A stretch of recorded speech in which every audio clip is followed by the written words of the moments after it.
Bonsoir. Au sommaire, le mécontentement des éleveurs de canards, le forum des associations, du stock car à Poudenx, une remise de prix à Castelner. Mais pour commencer, nous recevons Daniel Cassette. Bonsoir. Bonsoir Pascal. Membre de l'association Agenmo Méca Passion, qui va nous parler d'une animation.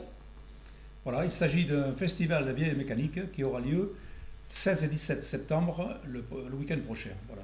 Cette appellation englobe naturellement la bourse d'échange avec de nombreux exposants, ils seront une cinquantaine. Il y aura également une bataire qui prendra place le samedi et le dimanche à partir de 15h. Exposition de moteurs industriels, ça fait partie de notre patrimoine, on va dire, artisanal et industriel. Ça, c'est une nouveauté. C'est une nouveauté. Donc il y aura une vingtaine de moteurs qui sont en état de marche. Le plus ancien date de 1906. Ce sont des moteurs statiques qui entraînaient des batteuses, voire des outils de sabotiers et autres. Ce sont des moteurs à explosion. Ce sont des moteurs à explosion. Et à vapeur aussi. Des moteurs à essence. Ce ne sont pas des moteurs à vapeur. Ce sont des moteurs à essence. Vous allez les exposer dans les arènes ou sous les arènes? Ça sera sur une remorque qui sera très certainement à l'extérieur. Et qui sont tous en état de fonctionner. Certains tourneront d'ailleurs.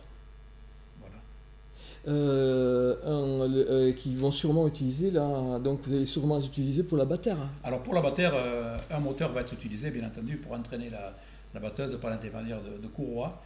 Et voilà, cette bataire qui aura lieu donc à partir de 15h, si le temps le permet, samedi et dimanche. Ah, il faut croiser les doigts.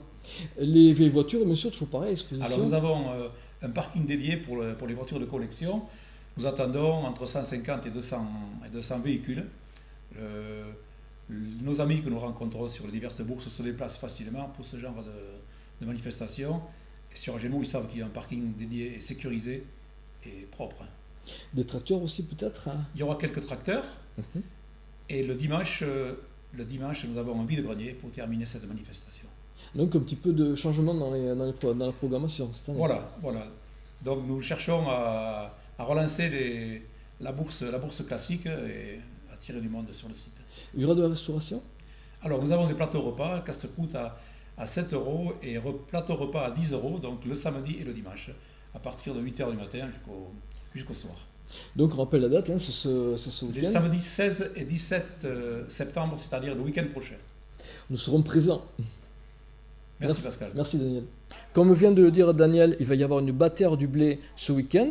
Il a d'abord fallu le moissonner, nous étions présents. Vous vous en doutez, le matériel n'était pas vraiment très neuf. Salut. Un autre nouveau paysan, hein. Il est paysan? Non, il n'était pas paysan, lui. Il était chauffeur, mais pas paysan.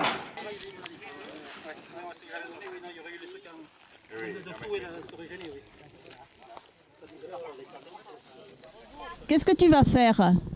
Donc en ce moment-là, on prépare la moissonneuse lieuse pour ramasser le blé en gerbe, comme autrefois pour notre bataire de blé à l'ancienne, qui aura lieu pour notre bourse d'échange le 15 et 16 septembre. Et comment ça s'appelle cette machine?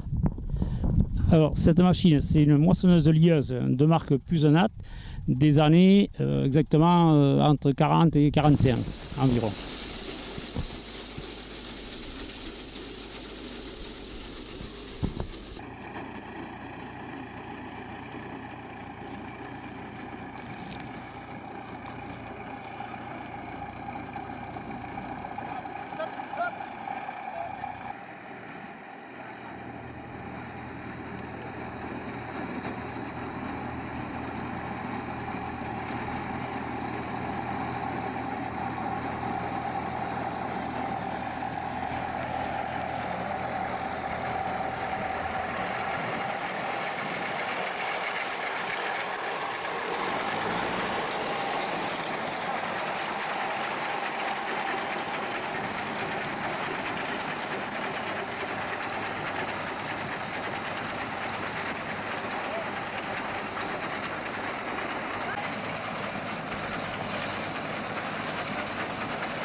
Les manifestations d'éleveurs mécontents ont débuté jeudi 7 septembre au rond-point d'Espagne à Agenmo. Oui, on manifeste aujourd'hui parce qu'on est tous éleveurs ou gaveurs de canards et l'État français se fout vraiment de nous. Ils nous ont demandé de faire des normes sanitaires qui nous a coûté une fortune et nous on a fait notre devoir. On a fait un vide sanitaire, on a mis les mises aux normes dans toutes les salles. Et l'État français, lui, ne fait pas son devoir. Ils nous ont toujours pas donné les indemnisations, ni cette année, ni même de l'année dernière. Et aujourd'hui, on n'a plus rien à donner à manger à la famille. On a les enfants qui partent en scolarité, là, ce qui nous coûte très cher, et on n'en peut plus. On n'en peut plus et aujourd'hui on est calme, on distribue des tracts, mais si l'État français ne prend pas en compte notre action, je crois que ça va se durcir très durement. Et qu'est-ce que ça représentait ces indemnités en moyenne pour chacun? Eh bien, la perte de revenus, on est passé 14 mois sans salaire, 5 mois l'année dernière et 9 mois cette année. C'est énorme, énorme. Je ne sais pas qui c'est aujourd'hui qui pourrait vivre avec 14 mois de salaire en moins. Il y avait du monde samedi au marché couvert pour cette nouvelle édition du Forum des associations. Nous avons rencontré les pompiers de Agenmo qui ont un message à faire passer.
Donc, nous profitons du forum des associations aujourd'hui pour faire connaître un peu la vie du sapeur-pompier d'Agenmo, puisque nous sommes en train de faire du recrutement sur Agenmo.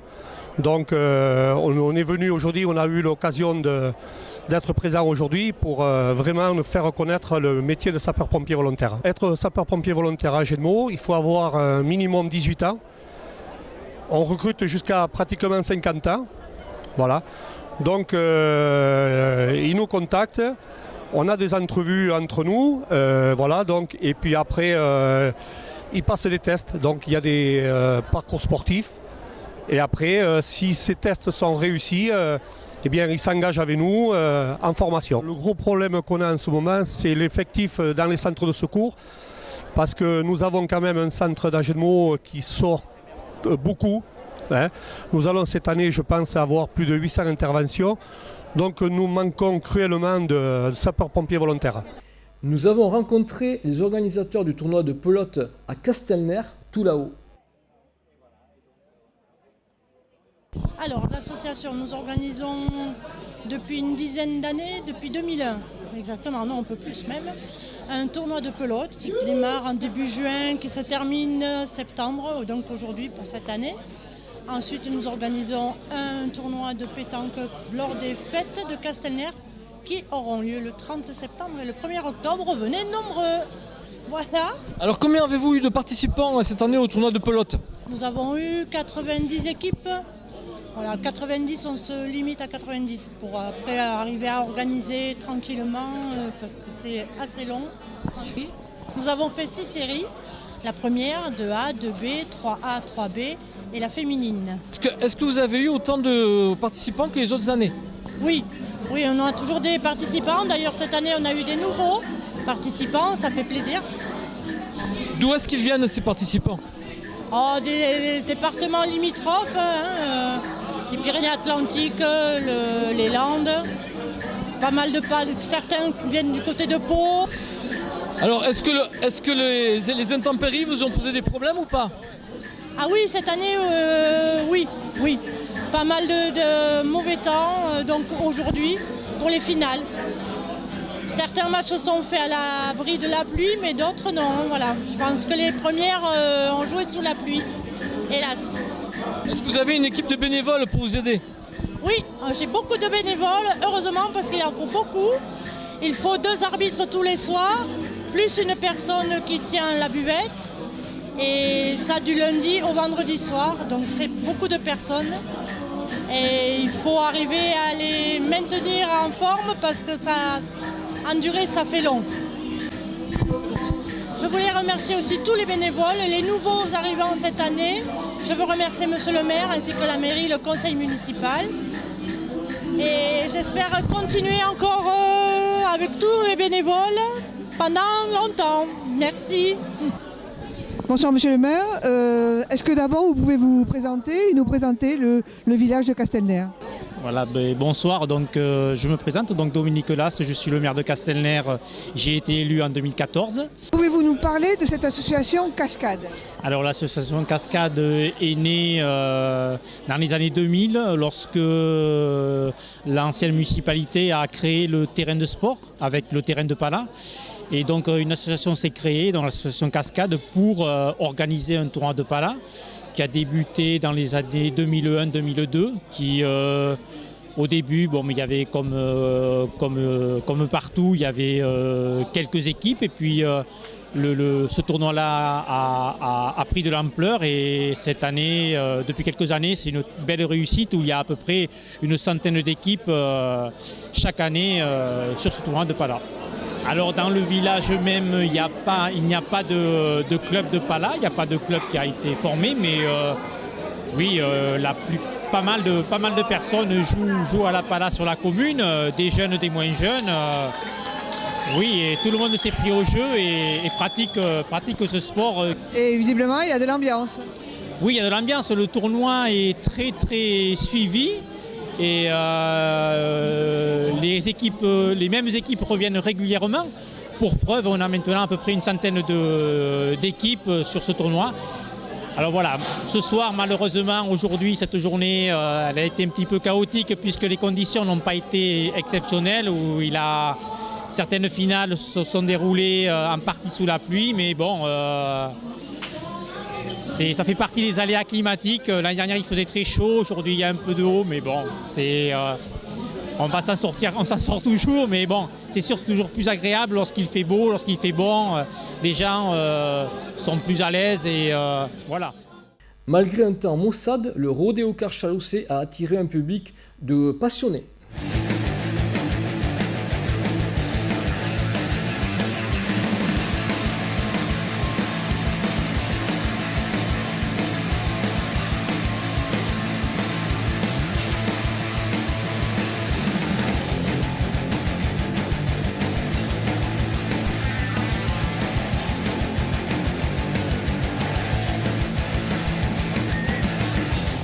Il paraît que c'est le premier tonneau. Oui, ça faisait un moment que je voulais en faire un. Et là, les buts sont plus hautes, donc c'est vrai que ça facilite, pour moi, ça me facilite la chose. Je suis super contente. L'impression? Ça remue. Ouais.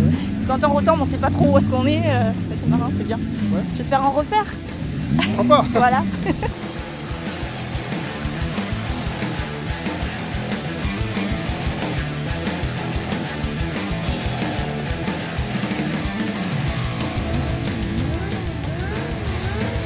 Qu'est-ce que c'est ces voitures que vous avez? Bon, c'est des voitures d'autocross, qui est du kart cross en UFOLEP, en une session UFOLEP, et des kart cross de différentes catégories. Il y a depuis les 125 en 2 chevaux, jusqu'en 500 cm3 comme mon copain, et moi en 600 cm3 en open. La catégorie le plus élevée, qui existe aussi en FFSA, avec des moteurs de R6 Yamaha. Voilà.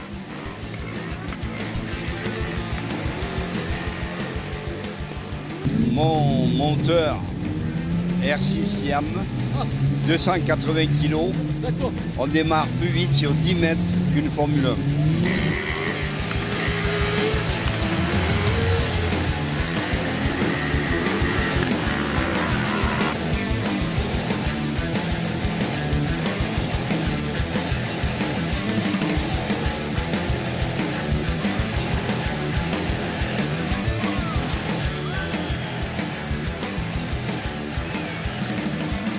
Il y a 5 tonneaux dans la même manche, c'est pas courant ça quand même. Non, c'est pas courant, ça fait un peu mal au cou quand même. Ouais. Mais bon, on s'y fait quoi. Une fois fait le premier, après ça va. Et ça fait la deuxième année. Deuxième année, donc j'ai attaqué il y a 2 ans. Ouais. Et puis l'année dernière, bon, j'ai pas trop tourné parce que j'avais qu'une voiture. Et là, bon, mélangeant les deux, ça va un peu mieux. Mais bon, là, faut tout changer. Maintenant, il faut tout changer. Ah ouais, là, pas le choix.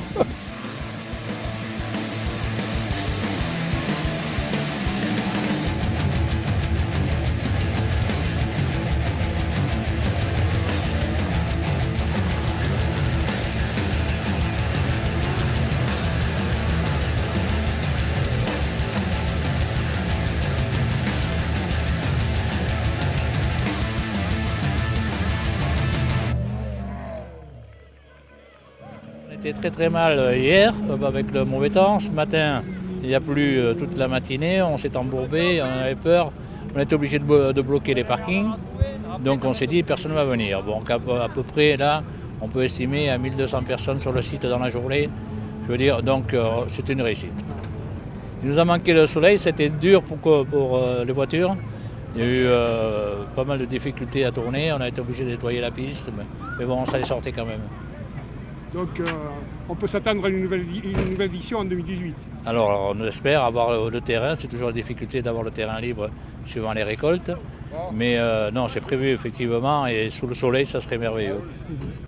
Pour ses premiers pas de la saison en championnat de National 2, la SCH laisse échapper une victoire qui lui était pourtant promise à 4 minutes du coup de sifflet final.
merci Léon.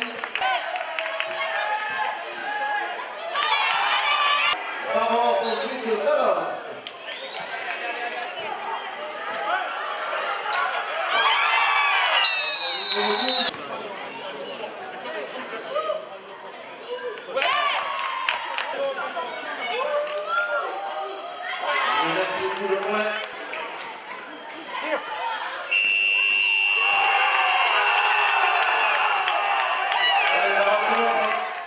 Mentalement, il faut qu'on grandisse. Il faut qu'on soit capable de tuer un peu le match un peu plus tôt. C'est la Nationale 2. Maintenant, on sait que toutes les erreurs vont se faire payer. Voilà, il faut travailler, revenir à l'entraînement et bosser, quoi. Maintenant, il faut laisser passer cette défaite-là et tourner la tête vers Gardon. Ça va être ça maintenant. Il y a eu de bonnes choses quand même. Oui, il y a eu de bonnes choses, il y a eu de bons passages et tout. Donc après, c'est sûr que maintenant on est un peu déçus. Mais voilà, il va vite falloir, parce que le championnat il est long, donc il va vite falloir rebondir. Toute l'équipe de Canal Achat présente ses condoléances à la famille de Roland Jouglin qui vient de nous quitter. Ce journal est maintenant terminé. Merci de votre attention. À la semaine prochaine.